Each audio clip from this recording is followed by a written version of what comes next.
പശ്ചിമേഷ്യ യുദ്ധഭീതിയിലാഴ്ത്തി അമേരിക്കയും ഇറാനും തമ്മിലുള്ള പോർവിളി കടുക്കുകയാണ്. ശത്രുവിനെ ആക്രമിക്കാൻ ഏത് നിമിഷവും തയ്യാറാണെന്നും സൈന്യം സജ്ജമാണെന്നും അമേരിക്കൻ പ്രസിഡന്റ് ഡൊണാൾഡ് ട്രംപ് വ്യക്തമാക്കിയപ്പോൾ കനത്ത തിരിച്ചടി നൽകുമെന്നാണ് ഇറാൻ മുന്നറിയിപ്പ് നൽകുന്നത്.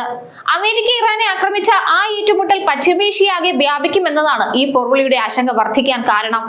ലോകരാഷ്ട്രീയത്തിൽ വൻതോതിലുള്ള അഴിച്ചുപണികൾ ലക്ഷ്യമിട്ടുള്ള നീക്കമായിട്ടാണ് അമേരിക്കൻ പ്രസിഡന്റ് ഡൊണാൾഡ് ട്രംപ് തന്റെ രണ്ടാം ഊഴം ആരംഭിച്ചിരിക്കുന്നത്. റഷ്യ യുക്രൈൻ യുദ്ധത്തിലെ നിലപാടുകളും ഗാസ വിഷയത്തിലെ ഇടപെടലുകളും ഇതിനകം തന്നെ അന്താരാഷ്ട്ര തലത്തിൽ വലിയ രീതിയിൽ ചർച്ച ചെയ്യപ്പെട്ടു കഴിഞ്ഞു. എന്നാൽ നിലവിൽ ലോകം ഉറ്റുനോക്കുന്നത് ഇറാനെതിരായ ട്രംപിന്റെ പടയൊരുക്കത്തെയാണ്. ഇറാനും അമേരിക്കയും തമ്മിലുള്ള പ്രശ്നം ഒരു മൂന്നാം ലോക യുദ്ധത്തിലേക്ക് വഴിമാറുമോ എന്നതാണ് ലോകത്തിന്റെ ഇപ്പോഴത്തെ ആശങ്ക. ഇറാനെ സമ്മർദ്ദത്തിലാക്കി പുതിയ കരാറിൽ എത്തിക്കാനാണ് US ശ്രമമെങ്കിലും തിരിച്ചടി നൽകുമെന്ന ഇറാന്റെ പ്രഖ്യാപനവും യൂറോപ്യൻ രാജ്യങ്ങളുടെ നിലപാടുകളും സംഘർഷം സങ്കീർണമാക്കുന്നു. നിലവിൽ പശ്ചിമേഷ്യയിൽ പലയിടത്തായി അമേരിക്കയ്ക്ക് സൈനിക താവളങ്ങളുണ്ട്. അമേരിക്ക ആക്രമിച്ചാൽ ഇറാന്റെ പ്രത്യാക്രമണം ഈ സൈനിക താവളങ്ങളെ ലക്ഷ്യമിട്ടായിരിക്കും. നിലവിൽ ഇസ്ലാമിക് സ്റ്റേറ്റിനെ പ്രതിരോധിക്കാനായി ഇറാഖിൽ അമേരിക്കയുടെ സൈനികരെ വിന്യസിച്ചിട്ടുണ്ട്. കുവൈറ്റിൽ അമേരിക്കയ്ക്ക് ക്യാമ്പ്, ആരിഫ് ജാൻ, അലി, അൽ സലൈം എയർബേസ് തുടങ്ങിയ സൈനിക താവളങ്ങളുണ്ട്. യുദ്ധവിമാനങ്ങളും ഡ്രോണുകളും ഇവിടെ നിലയുറപ്പിച്ചു കഴിഞ്ഞു. ബഹ്റൈനിൽ അമേരിക്കൻ നാവികസേനയും നിലയുറപ്പിച്ചിട്ടുണ്ട്. ഖത്തറിലെ അൽ ഉദൈദ് എയർബേസിലും അമേരിക്കയുടെ സൈനികരുണ്ട്. UAEയിലെ അൽ ദഫ്ര എയർബേസിലും അമേരിക്കയുടെ യുദ്ധവിമാനങ്ങളും ഡ്രോണുകളും ഉണ്ട്. അമേരിക്ക ആക്രമിച്ചാൽ പശ്ചിമേഷ്യൻ രാജ്യങ്ങളിലെ അമേരിക്കയുടെ താവളങ്ങൾ ലക്ഷ്യമിട്ടായിരിക്കും ഇറാന്റെ പ്രത്യാക്രമണം. തങ്ങളുടെ മധ്യദൂര മിസൈലുകളുടെ ദൂരപരിധി വെച്ച് ഈ താവളങ്ങൾ ആക്രമിക്കാൻ സാധിക്കുമെന്നതാണ് ഇറാന്റെ ആത്മവിശ്വാസം വർദ്ധിപ്പിക്കുന്നത്. കഴിഞ്ഞ ജൂൺ മാസത്തിൽ ഇറാന്റെ ആണവ കേന്ദ്രങ്ങൾ ലക്ഷ്യമിട്ട് അമേരിക്ക ആക്രമണം നടത്തിയപ്പോൾ അൽ ഉദൈദ് സൈനിക താവളത്തിലേക്കാണ് ഇറാൻ പ്രത്യാക്രമണം നടത്തിയത്. ഇറാനെ വളഞ്ഞിട്ട് ആക്രമിക്കാനാണ് അമേരിക്കയുടെ ലക്ഷ്യമെങ്കിലും ഇറാന്റെ കരുത്തിനെ പശ്ചിമേഷ്യയിലെ മറ്റ് രാജ്യങ്ങൾ വില കുറച്ച് കാണുന്നില്ല. അതിനാൽ തന്നെ ഏറ്റുമുട്ടൽ ഒഴിവാക്കാൻ മറ്റ് രാജ്യങ്ങൾ അമേരിക്കയ്ക്ക് മേൽ സമ്മർദ്ദം ചെലുത്തുമോ എന്നതാണ് ഇപ്പോൾ ലോകം ഉറ്റുനോക്കുന്നത്.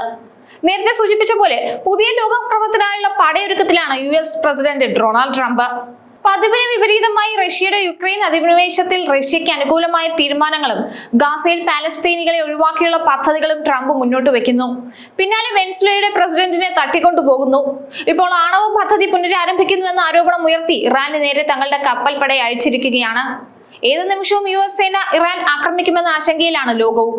ഇറാനെ ലക്ഷ്യം വെച്ച് തങ്ങളുടെ ഒരു ആയുധസേന US-ന് ഉണ്ടെന്നും അത് ഇറാനെ ലക്ഷ്യം വെച്ച് നീങ്ങുകയാണെന്നും ട്രംപ് നേരത്തെ തന്നെ വ്യക്തമാക്കിയതാണ്.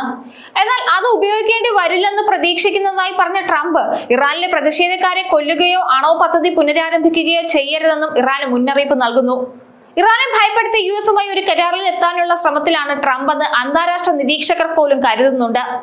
ഇതിനിടെ തങ്ങൾ മിസൈൽ ശേഷി വർദ്ധിപ്പിച്ചെന്നും US-നെതിരെ ഇതുവരെ കാണാത്ത വിധത്തിലുള്ള തിരിച്ചടി നൽകുമെന്നും ഇറാൻ പ്രതികരിച്ചു. ഇറാനിയൻ സർക്കാരിന്റെ ദിവസങ്ങൾ എണ്ണപ്പെട്ടുവെന്നായിരുന്നു ജർമ്മൻ ചാൻസലർ ഈ അടുത്ത് പറഞ്ഞത്. ഇത് ഈ മേഖലയിലെ സങ്കീർണ സാധ്യത വർദ്ധിപ്പിക്കുന്നത് കൂടിയാണ്. എന്നാൽ ശത്രുവിന്റെ ഏതൊരു ഭീഷണിക്കും തങ്ങൾക്ക് ഒരു പദ്ധതി ഉണ്ടെന്നായിരുന്നു ഇസ്ലാമിക് റവല്യൂഷണറി ഗാർഡ് കോർപ്സിന്റെ മുന്നറിയിപ്പ്. ഗൾഫ് മേഖലയിൽ നിന്നും ഇറാൻ ആക്രമണത്തിന് US-ന് ലഭിക്കുന്ന പിന്തുണ കുറഞ്ഞു വരികയാണെന്നും റിപ്പോർട്ടുകൾ പറയുന്നു. ഇറാനെതിരായ നടപടികൾക്ക് വ്യോമപാത അനുവദിക്കില്ലെന്ന UAEയുടെയും സൗദിയുടെയും നിലപാട് US-നും യൂറോപ്യൻ രാജ്യങ്ങൾക്കുമുള്ള മുന്നറിയിപ്പ് കൂടിയായി. തങ്ങളുടെ സമുദ്രാതിർത്തിയും കരയും യുദ്ധത്തിനായി അനുവദിക്കില്ലെന്നും ആക്രമണത്തിന് ഒരു സഹായവും നൽകില്ലെന്നുമായിരുന്നു UAE വ്യക്തമാക്കിയത്. പരമാധികാരത്തെ ബഹുമാനിക്കുന്നതും നയതന്ത്ര പരിഹാരവുമാണ് ഈ സമയത്ത് ആവശ്യമെന്നും UAE കൂട്ടിച്ചേർത്തു. ഇറാനുമേൽ അമേരിക്കൻ ആക്രമണം ഉണ്ടാകുമെന്ന ആശങ്കകൾക്കിടയിലാണ് UAEയും സൗദി നിലപാട് അറിയിച്ചത്.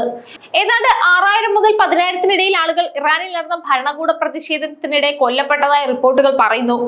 ഇതിനിടെ അർദ്ധസൈനിക വിഭാഗമായ റവല്യൂഷണറി ഗാർഡിനെ ഭീകര സംഘടനകളുടെ പട്ടികയിൽ ഉൾപ്പെടുത്തി കഴിഞ്ഞു European union. Al Qaeda, ISI, Hamas തുടങ്ങിയ ഭീകര സംഘടനകളുടെ പട്ടികയിലാണ് റവല്യൂഷണറി ഗാർഡിനെ ഉൾപ്പെടുത്തിയത്. അടുത്തിടെ നടന്ന രാജ്യവ്യാപക പ്രതിഷേധങ്ങളെ തുടർന്ന് റവല്യൂഷണറി ഗാർഡിനെ ഉപയോഗിച്ച് ഇറാനിയൻ സർക്കാർ നടത്തിയ അടിച്ചമർത്തലിന് പിന്നാലെയാണ് നടപടി. പ്രതിഷേധക്കാരെ അക്രമാസക്തമായി അടിച്ചമർത്തിയതിന്റെ പേരിൽ റവല്യൂഷണറി ഗാർഡിലെ ഉന്നത കമാൻഡർ ഉൾപ്പെടെ 15 ഇറാനിയൻ ഉദ്യോഗസ്ഥർക്ക് 27 അംഗ യൂറോപ്യൻ യൂണിയൻ ഉപരോധം ഏർപ്പെടുത്തിയിരുന്നു. ഇറാനിൽ ആഴ്ചകളോളം നീണ്ടുനിന്ന പ്രതിഷേധങ്ങൾക്ക് നേരെ നടന്ന അടിച്ചമർത്തലിൽ 6300-ലധികം ആളുകൾ കൊല്ലപ്പെട്ടതായിട്ടാണ് റിപ്പോർട്ടുകൾ.